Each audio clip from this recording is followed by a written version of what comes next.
Hello বন্ধুরা, সবাই কেমন আছেন? আশা করি সবাই ভালো আছেন। তো বন্ধুরা ২০২৪ সালে আপনার এসএসসি রেজাল্ট কিভাবে আপনি অফিসিয়াল ওয়েবসাইট থেকে অফিসিয়ালভাবে দেখতে পারেন, সেটি দেখার জন্য প্রথমে আপনি ক্রোম ব্রাউজারটি ওপেন করে নেবেন। ওপেন করার পর এখানে সার্চ বার রয়েছে, এখানে সার্চ করবেন এসএসসি, তারপর সার্চ করে দিবেন।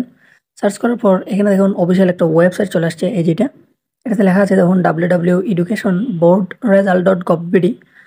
তারপর এই ওয়েবসাইটটিতে ক্লিক করে দিবেন। ক্লিক করার পর এখানে দেখতে পাচ্ছেন আপনি এই যে এসএসসি দাখিল এখানে সিলেক্ট হয়ে রয়েছে। তারপর ২০২৪ সাল এটাও সিলেক্ট হয়ে রয়েছে।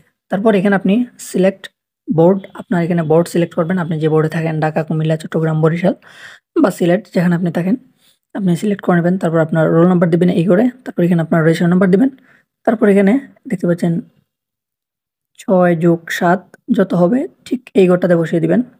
তারপর এখানে আপনি এই যে সাবমিট রয়েছে এই অপশনটাতে জাস্ট ক্লিক করে দিলেই কিন্তু আপনার রেজাল্টটুকু আপনার কাছে চলে আসবে।